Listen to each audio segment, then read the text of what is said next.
오늘의 주제는요, 아마 많은 분들이 신앙생활 하면서 한 번쯤은 정말 머리 아프게 고민했던 문제일 겁니다. 그렇죠. 바로 믿음이냐, 행위냐 하는 이 딜레마죠. 아주 오래된 논쟁이죠. 네.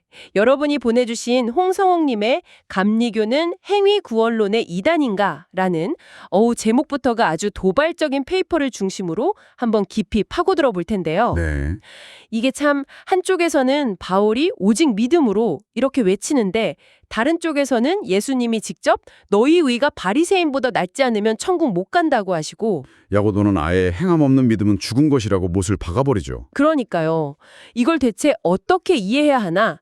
오늘 이 해묵은 논쟁의 실카레를 한번 제대로 풀어보겠습니다. 사실 이 문제는 기독교 2000년 역사를 관통하는 가장 뜨거운 논쟁 중 하나였죠.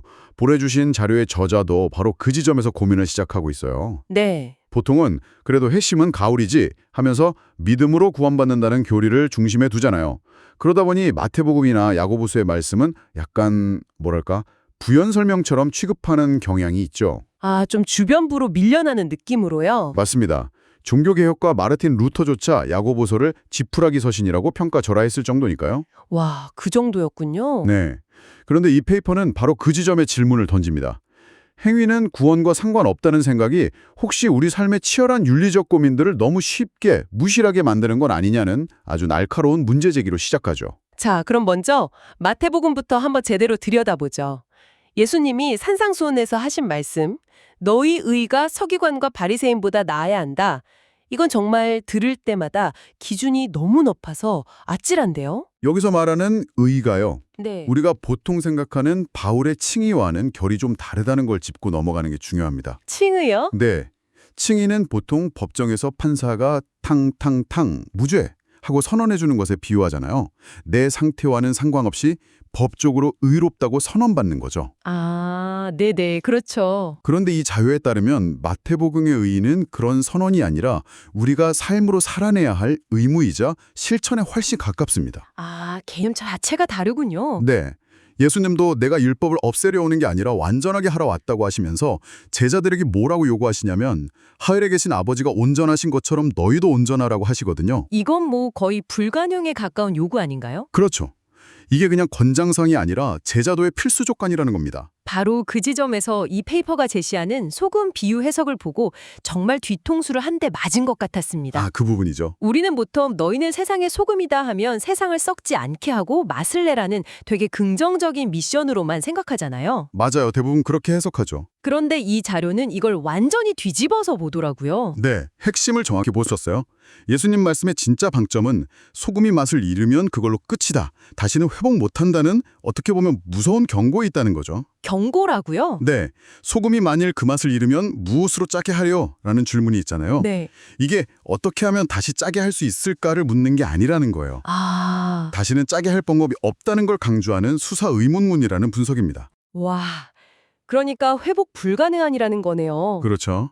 이건 뭐 경기에서 2등을 하는 수준의 문제가 아니라 아예 선수 자격을 박탈당하는 최후 통첩에 가깝다는 겁니다. 와, 자격 박탈이라니. 그렇게 보면 우리의 행위가 구원의 여부를 결정하는 핵심 요소라는 말이 되는데요. 맞습니다. 페이퍼에서는 심지어 이걸 행위구원이라는 표현까지 써가면서 설명하던데 이거 정말 논쟁적인 주장 아닌가요? 그렇죠. 저자도 그 점을 인정하면서 만약 오늘날 우리가 가진 구원론의 틀을 마태복음에 그대로 가져다 댄다면 마태복음은 명백히 행위구원에 가깝다고 아주 도발적으로 이야기합니다. 그럼 우리의 행위가 은혜보다 앞선다는 건가요? 물론 오해하면 안 되는 게 그런 뜻은 절대 아닙니다. 이걸 자료에서는 선행은총이라는 개념으로 설명하는데요. 선행은총이요? 네, 쉽게 비유하자면 이런 거예요. 하나님이 먼저 우리 모두에게 경기장으로 들어와 하고 VIP 초대장을 보내셨다는 거죠. 이게 바로 은혜입니다. 일단 초대는 모두에게. 그렇죠. 그런데 경기장에 들어와서 실제로 뛰고 땀 흘리고 규칙을 지키는 건 그건 우리 몫이라는 겁니다. 아하. 이 행위가 없으면 애초에 초대장에 응답하지 않은 셈이 된다는 아주 실천적인 관점인 거죠. 마태복음의 메시지가 정말 강력하네요. 행위로 증명하라 아니면 자격 박탈이다 라는 거잖아요. 네, 맞습니다. 그런데 이러면 우리가 보통 교회에서 배우는 바울의 가르침, 오직 믿음이랑 정면으로 충돌하는 것 아닌가요? 바로 그 지점이죠. 이 페이퍼에서도 바로 그 지점을 파고들죠. 심지어 바울과 야고보가 똑같이 아브라함 이야기를 하는데 결론은 완전히 반대라는 게 정말 미스터리예요. 여기서 이 논쟁을 푸는 가장 결정적인 열쇠가 등장합니다. 바로 믿음이라는 단어 자체에 대한 이해의 차이죠. 단어의 이해요? 네. 우리는 보통 믿음하면 마음으로 신뢰하고 의지하는 어떤 심리적인 상태를 떠올리잖아요. 그쵸. 신뢰, 트러스트. 맞아요. 바울이 창세기 15장 6절 아브라함이 여호와를 믿으니 여호와께서 이를 그의 의로 여기시고 라는 구절을 인용할 때도 바로 그런 신뢰, 트러스트의 맥락이 강하죠. 잠깐만요. 그럼 믿음이라는 단어 자체가 시대마다 또 사람마다 다르게 쓰였다는 건가요? 네, 그게 핵심입니다. 우리는 그냥 믿음하면 딱 한 가지 뜻으로 생각하는데 바울이 쓴 믿음이랑 야고보가 쓴 믿음은 거의 다른 단어에 가깝다는 말씀이시네요? 바로 그겁니다.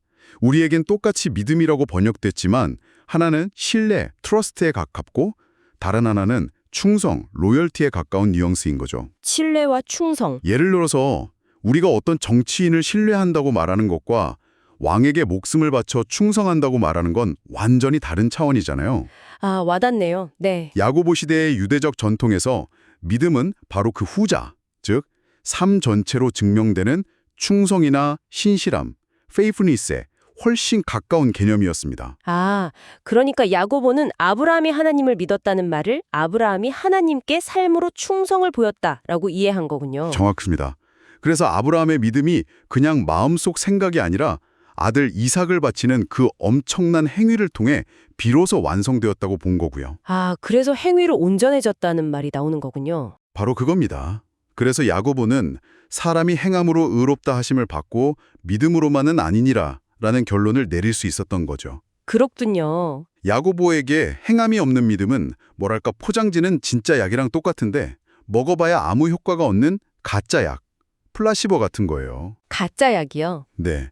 병을 고칠 수 없는 가짜 약처럼 행함이 없는 믿음은 우리를 구원할 수 없다는 아주 단호한 입장입니다. 이 오래된 성경 해석의 차이가 오늘날 교파들의 특징으로까지 이어진다는 분석도 굉장히 흥미로웠습니다. 네. 특히 감리교와 우리가 흔히 장로교라고 부르는 개혁파를 비교하는 부분이요. 네, 이 페이퍼는 감리교가 성화의 이미, 얼리에 이루어진 측면을 강조한다고 봐요. 이미요?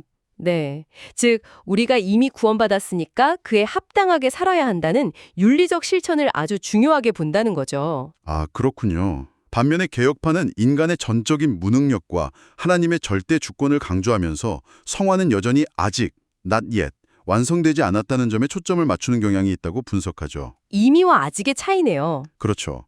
여기서 아주 재미있는 비판이 나오는데 개혁파의 관점은 자칫 어차피 내 노력으로는 안 돼 라는 생각에 빠져서 개인적 사회적 변화에 소극적이 될 수 있다는 겁니다. 아, 일리가 있네요. 반대로 감리교는 인간의 자유의지와 노력을 너무 강조하다가 복음의 신비는 사라지고 윤리만 남는 그런 자유주의 신학으로 변질될 위험이 있다는 지적도 하고요. 듣고 보니 저자는 단순히 어느 한쪽 편을 드는 게 아니네요. 맞아요. 오요 예정론이냐 선행 은총이냐 같은 이런 교리 논쟁 자체에 대해 상당히 비판적인 것 같아요.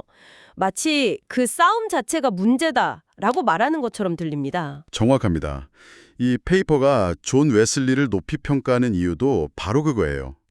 그가 칼뱅처럼 거대한 신학 체계를 세우려고 하기보다 당대의 문제 앞에서 성경이 뭐라고 말하는지 유연하게 답하려 했다는 점 때문입니다. 체계가 아니라 성경 자체로 돌아가려고 했다. 네.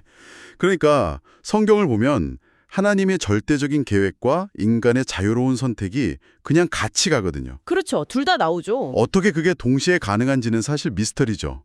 그런데 신학은 그걸 잘 못 견디는 거예요. 자, 둘 중 하나를 골라 하면서 정답을 딱 정해버리니까 성경이 가진 그 풍성한 신비가 납작해져 버린다는 거죠. 그럼 로마서 구상처럼 예정론의 핵심 근거로 쓰이는 구절들은 어떻게 봐야 할까요? 이 자료는 로마서 9장이 개개인의 구원이 미리 정해졌다는 교리를 설명하기 위한 본문이 아니라고 해석합니다. 아, 정말요? 그게 아니면 뭔가요? 그보다는 타락한 이스라엘이라는 공동체 앞에서 그럼에도 불구하고 하나님은 당신의 계획을 이루어 가신다는 하나님의 절대 주권을 선포하는 내용이라는 거죠. 아, 개인의 운명을 말하는 게 아니라 네, 우리의 자유의지를 철학적으로 부정하기 위한 목적이 아니라는 겁니다. 신학적 틀을 잠시 내려놓고 본문 자체를 보면 다른 그림이 보인다는 아주 중요한 통찰입니다. 믿음과 행위에 대한 이 기나긴 여정을 돌아보니까 마태복음과 야고보서의 가르침이 좀 더 선명하게 다가오는 것 같습니다. 네, 우리의 행위가 구원을 얻기 위한 자격 조건이라기보다는 우리가 받은 구원과 은혜가 진짜인지 아닌지를 보여주는 증거이자 진실한 응답이라는 거군요. 그렇죠. 결국 내 믿음을 삶으로 보여줘봐라는 강력한 요구네요. 맞습니다. 그리고 이 자료가 우리에게 던지는 최종적인 메시지는 우리가 만든 신학적 교리가 오히려 성경의 진리를 가두는 감옥이 될 수 있다는 경고입니다. 감옥이요? 네, 우리는 흔히 하나님의 주권과 인간의 자유의지를 시소의 양끝처럼 생각하잖아요. 하나가 올라가면 다른 하나는 내려가야 하는 제로섬 게임처럼요. 네네, 그렇게 생각하기 쉽죠. 하지만 성경은 하나님의 주권이 인간의 자유의지를 억누르는 게 아니라 오히려 우리가 우리 자신을 내려놓고 그 주권에 온전히 복종할 때 비로소 진정한 자유가 시작된다는 역설을 증언합니다. 마지막으로 여러분께 이런 질문을 남겨드리고 싶습니다. 이 자료의 주장처럼 하나님의 주권이 인간의 자유의지를 오히려 강화한다면 어떨까요? 만약 여러분의 삶에서 가장 위대한 자유가 내가 무엇을 선택할까라는 고민하는 데 있는 것이 아니라 나의 선택권을 기꺼이 그분께 내어드리는 것에 있다면 여러분의 삶은 내일부터 어떻게 달라질까요? 한번 깊이 생각해 볼 만한 질문인 것 같습니다.